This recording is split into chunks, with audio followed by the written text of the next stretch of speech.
John Barnes played 79 times for England and he joins the Sports Breakfast now. Good morning to you, John. Morning, boys. How you doing? Morning, John. Extremely well, John. Not bad at all. Nice to speak to you. Raheem Sterling is one of the main topics of conversation. Looks like he's going to miss the England game against Italy. He'll play on Friday, but then he'll be sent back to Liverpool. How much of an advantage is that for Liverpool? An advantage for Liverpool? I don't think it's much of an advantage, because regardless of whether he played against Italy or not, as a young boy, I'm sure that, 5 days later, if he's going to play for Liverpool, he'll play and he'll have energy. So, a lot is made of whether you miss internationals or not. There's so many games to be played throughout the season that, if you miss 1 or 2 games, I don't think that's an advantage at all. I think too much is made of the fact that either players need rest, particularly at that young age, or the fact that they're playing too many games. So it's an advantage if you want to make it an advantage. Put it this way, it's more of a disadvantage if you harp on about it and you pay importance to it. It's been a very interesting year for Raheem Sterling, John. You think about the tired story that emerged earlier in the season. There's also this ongoing situation with his contract, which hasn't yet been agreed. What's your view? Should he sign the contract, stay at Liverpool? What do you think he should do? Absolutely. I would advise any young player who has just been in the game for maybe 1 year, 1.5 years, to stay and learn his trade, show a level of consistency over a 4 or 5 year period before you make a big move, because he will then be judged as a £50 million player if that's what he costs at a different club. We've seen it with players in the past. We've seen Sinclair when he went to Manchester City, Jack Rodwell when he went to Manchester City, and where are they now? I don't think he's ready for a move to either a Real Madrid or Barcelona or Manchester City. I think another 2-3 years at Liverpool. If he then decides he wants to move on, fine. But I think for himself, of course, being a Liverpool fan, I want him to stay. But I think for himself, he has to be very careful. It's all about being correctly advised by those around him, John. But, at that age, you are heavily reliant on those who you perceive to have more experience and more savvy in these situations than you do. Well, unfortunately, sometimes the bad advice sounds more not only lucrative, but the best advice. But if you look at it from the point of view of has he been playing consistently well over a long period of time, no, he hasn't. And maybe his form has suffered because of the whole situation about that. And as I said, for himself, I think for any young player, if all of a sudden Harry Kane has been asked to move on next year because he's had one good year, I'd advise him as well. I'd advise all young players, show a level of consistency where you're comfortable, where you're happy, where people accept you. Then if you want to put yourself under pressure by making a big money, do that, because it could all go wrong. We mentioned Harry Kane there. You happy that he can deal with the pressure of playing for England? He was kept away from speaking to us yesterday at St George's Park, possibly intentionally, so that the focus isn't quite so much on him. But it always seems to be, doesn't it? Well, he's in any control over the pressure that's put on him by the media, by the press, by the fans.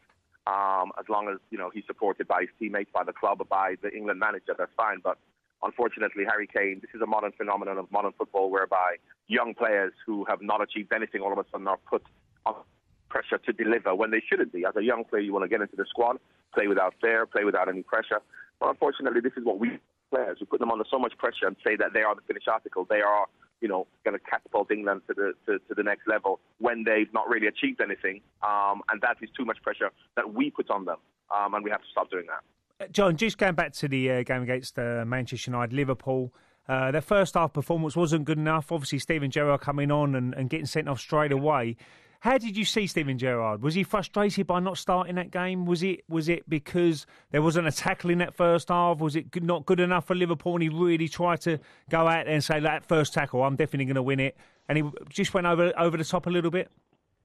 I think that more with their head, with their hearts rather than their head.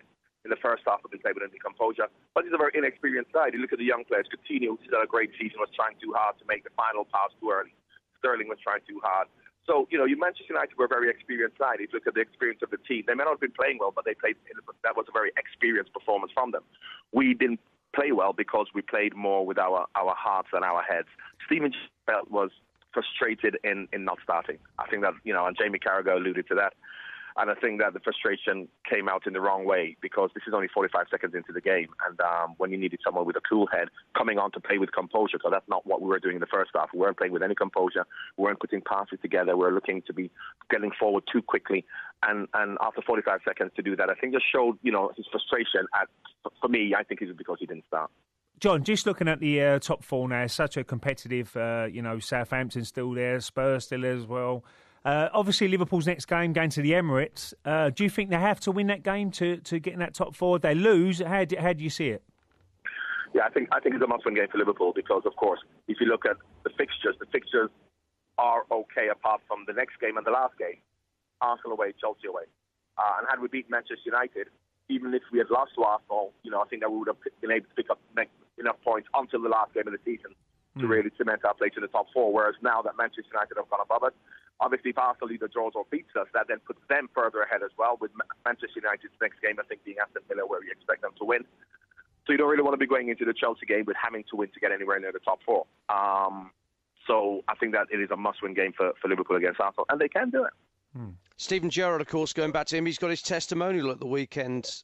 John, is he where does he rank in Liverpool's pantheon of great players for you? I said that himself and Kenny are the two greatest players ever for Liverpool, and nothing has changed because he got sent off against Manchester United, and nothing will change if he doesn't play between now and the end of the season, even if he doesn't play in the cup final. For me, himself and Kenny are the two greatest players ever in Liverpool's history. Now, Greg Dyke just finally, John, has been talking about homegrown quotas. I'm sure you've seen the quotes from Greg over the last couple of days about non-EU players having more restrictions placed upon them. Surely, I would imagine, as a former England international, you'll be happy with that news? I'm happy with that news, obviously, but that, for me, isn't the real problem.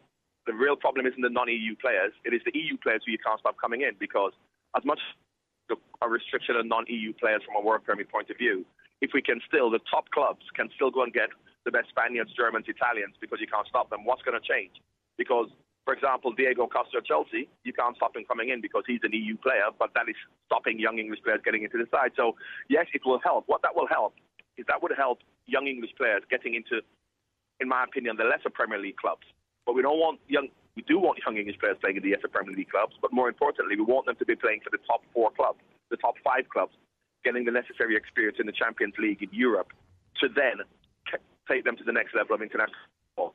So I think that obviously you can't stop EU players coming in, but that is where the clubs have to then really feel a sense of identity within the community, within England, to then say, yes, we can get top European players, but we feel a responsibility to the local players to give them an opportunity like they do at Bayern Munich. So, yes, it's good news about, non-EU players coming in, but I think that we really do need, and we can't stop EU players coming in, but that's where the clubs really have to feel more of a responsibility to help the national team to promote young English players into the top teams. John, how do you see the youth team situation as well? Because there's so many foreign players now in the youth team. If you look at the under-18s, you'll have so many players from Spain, Italy. These top sides are looking all around the world now for the young players. Cesc Fabregas come through Arsenal, 15, 16. Yeah. How do you see that with the English players? Do you think that you might have to look at that as well to say, look, get the English lads in there, give them an opportunity first before you can go and buy these foreign players? That's even more important, because at least if you develop these young English players within your squad and give them an opportunity, then when they get to 21, 22, they may be ready for the national team. The problem we have is very much like when they were pushing for Januzaj to be naturalised, is that maybe a lot of these 14-year-old kids will then become naturalised British citizens or British kids by the time they're 19, 20, and that's going to stifle it even more.